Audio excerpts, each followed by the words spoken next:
महायुती सरकारचा शपथविधी पार पडला। देवेंद्र फडणवीस, एकनाथ शिंदे आणि अजित पवारांचा शपथविधी पार पडला। पण खाते वाटपावरून अद्यापही पेच असल्याची माहिती आहे। गृह खातं आणि अर्थ खात्यावरून शिंदेंची शिवसेना आणि अजित पवारांच्या राष्ट्रवादीत रस्सीखेच होण्याची शक्यता आहे। पाहूयात एक रिपोर्ट। मी देवेंद्र सरिता गंगाधरराव फडणवीस ईश्वर साक्ष शपथ घेतो की महाराष्ट्र राज्याचा मुख्यमंत्री म्हणून माझ्या विचारार्थ आणली जाईल किंवा मला ज्ञात होईल अशी कोणतीही बाब असा मुख्यमंत्री म्हणून माझी कामे यथायोग्य पार पाडण्यासाठी आवश्यक असेल ते खेरीज करून एरवी मी कोणत्याही व्यक्तीला किंवा व्यक्तींना प्रत्यक्षपणे व अप्रत्यक्षपणे कळवणार नाही।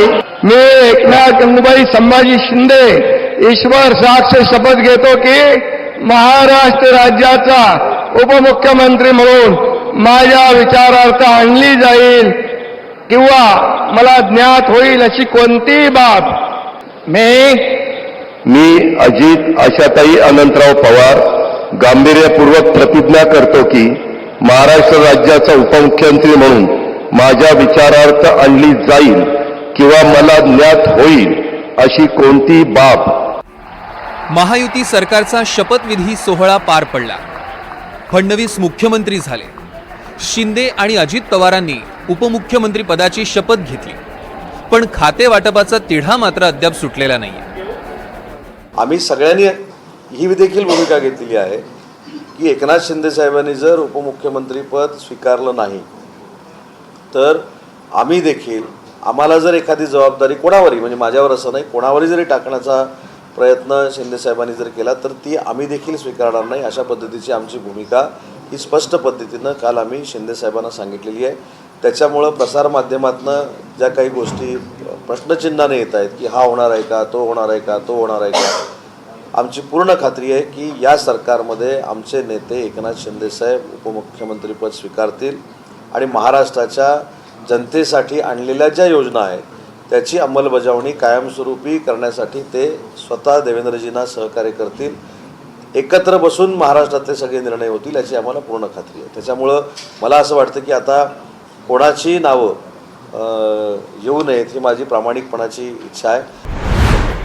शिंदेंच्या शिवसेनेनं गृह खात्याची मागणी केली, पण भाजप गृह खातं द्यायला तयार नाही। अर्थ खातं अजित पवारांना जाण्याची शक्यता आहे, पण अर्थ खातं भाजपनं अजित पवारांना देऊ नये अशी शिंदेंच्या शिवसेनेची भूमिका आहे। 2 नंबरचं खातं म्हणून गृहमंत्रीपद आणि 3 नंबरचं खातं म्हणून अर्थमंत्रीपद ओळखलं जातं। गृहमंत्रीपद भाजपकडे आणि अर्थ खातं अजित पवारांकडे गेल्यास शिंदेंना सरकारमध्ये 3 नंबरचं स्थान स्वीकारायला लागू शकतं। त्यामुळे शिंदे नाराज असल्याची चर्चा होती। दुसरीकडे शिंदेंच्या मंत्रिमंडळात असलेल्या शिवसेनेच्या काही नेत्यांना फडणवीसांच्या कॅबिनेटमध्ये डच्चू मिळण्याची शक्यता आहे, कारण कलंकित आरोप असलेल्या आणि अकार्यक्षम नेत्यांना मंत्रिमंडळात घेणार नाही अशी भूमिका फडणवीसांची आहे। संजय राठोड, तानाजी सावंत, अब्दुल सत्तार, दीपक केसरकर यांचा मंत्रिमंडळातनं पत्ता कट होण्याची शक्यता आहे। असं झाल्यास या नेत्यांची नाराजीही शिंदेंना सहन करावी लागू शकते। त्यामुळेच खाते वाटपाचा तिढा कधी सुटणार, आपल्याला हव्या त्या चेहऱ्यांना मंत्रिमंडळात सहभागी करून घेता येणार का, गृह खातं आणि अर्थ खातं अखेर कोणाकडे जाणार हे पाहावं लागणार आहे। Bureau report, NDTV Marathi.